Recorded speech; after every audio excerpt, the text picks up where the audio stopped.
प्यारे बच्चों, इस वीडियो में प्लस टू क्लास के मैथ सब्जेक्ट के chapter number 5 continuity and differentiability start करने जा रहे हैं।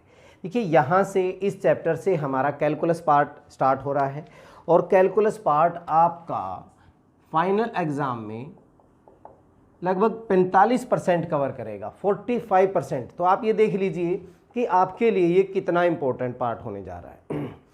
यहाँ पे हमारे पास 5 चैप्टर, 6 चैप्टर, 7, 8 एंड 9 कैलकुलस के ये पार्ट हैं।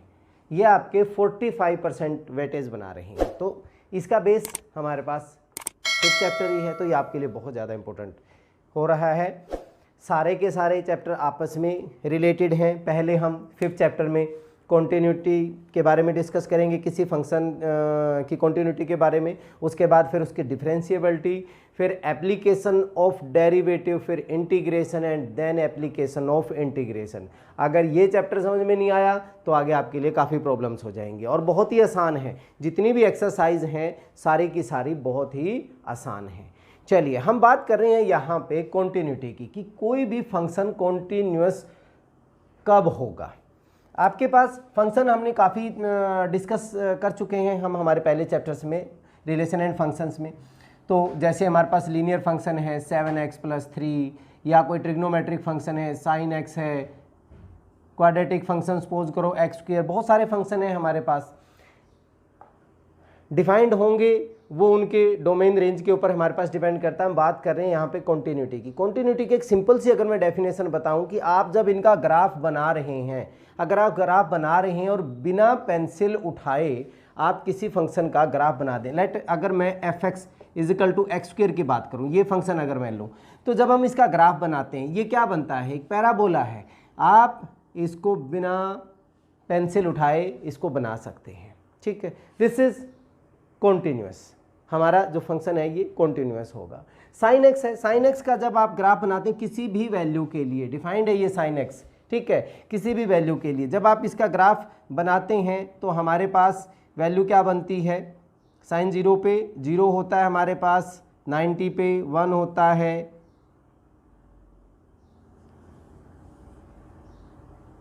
आप इसको बिना पेंसिल उठाए इसके ग्राफ को बना सकते हैं। तो ये हमारे पास क्या होगा, कॉन्टिन्यूअस फंक्शन होगा। अब कॉन्टिन्यूअस है, डिसकॉन्टिन्यूअस कौन सा होगा, देखिए कैसे हमने निकालना है वो भी हम उसके बारे में डिस्कस करेंगे। ये जस्ट मैंने आपको ग्राफ के माध्यम से बताया है। तो अगर हम सिंपल सी डेफिनेशन की बात करें इसकी, तो अगर मैं एक फंक्शन लेता हूँ, let fx = 1 when x is less than और इक्वल टू 0 और it is 2 when x is greater than 0। अगर कुछ ऐसा है हमारे पास, फंक्शन डिफाइन किया हमने, डिफाइन है वो हर एक वैल्यू के ऊपर, लेस देन 0 के लिए भी, ग्रेटर देन 0 के लिए भी, 0 के ऊपर भी। अगर जब हम इसका ग्राफ प्लॉट करते हैं तो क्या बनेगा, this is x, x dash, y, y dash. Less than 0 के लिए, लेस देन 0 के लिए x की वैल्यू मीन्स y की वैल्यू 1 है, और कहाँ पे, ये मान लीजिए ये दिस इज, ऐसे ही बनेगा। x की जितनी भी वैल्यू होंगी उसके लिए y की वैल्यू या fx की वैल्यू यही होगी हमारे पास। When x is greater than 0, x is greater than 0 it becomes 2। तो इसको मैं ओपन ले रहा हूं क्योंकि इक्वल टू 0 पे नहीं है ये हो गया। अब आप बताइए, क्या मैं इस फंक्शन को बिना पेन उठाए बना सकता हूं, मुझे यहाँ पे पेन उठाना पड़ेगा, यहाँ से ले आया मैं बट यहाँ पे फिर मुझे पेन उठाना पड़ेगा।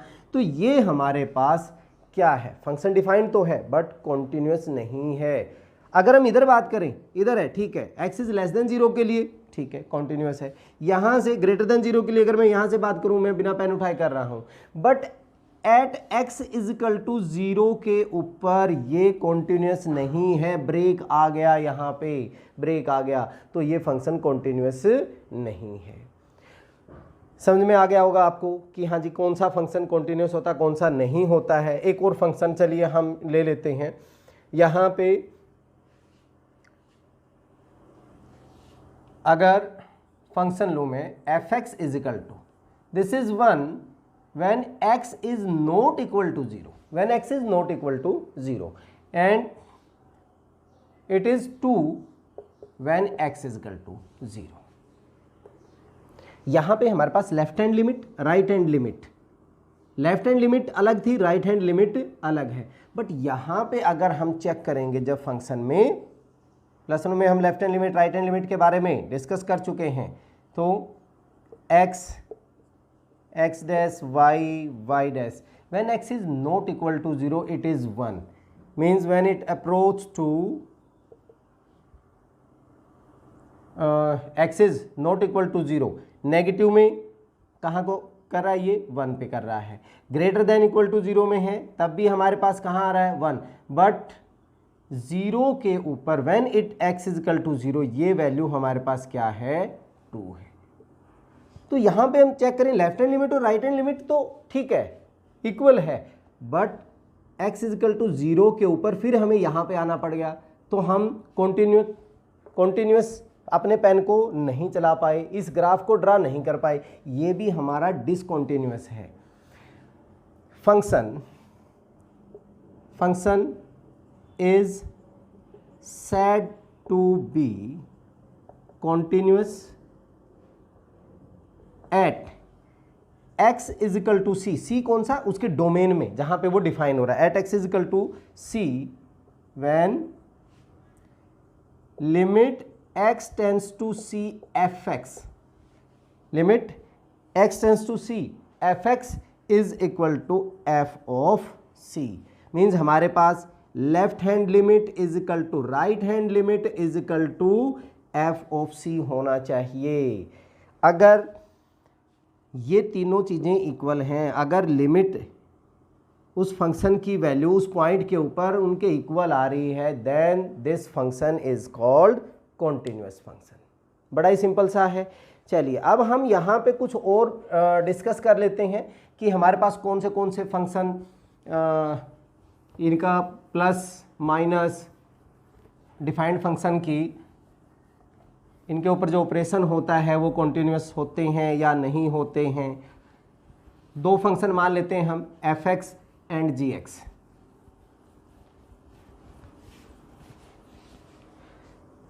मान लीजिए f(x) एंड g(x) ये हमारे पास कॉन्टिन्यूअस है,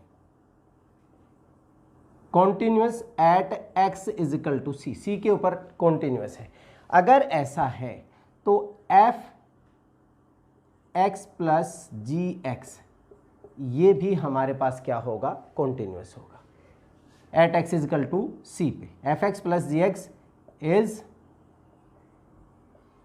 continuous at x is equal to c। f(x) minus of gx is also continuous at x is equal to c।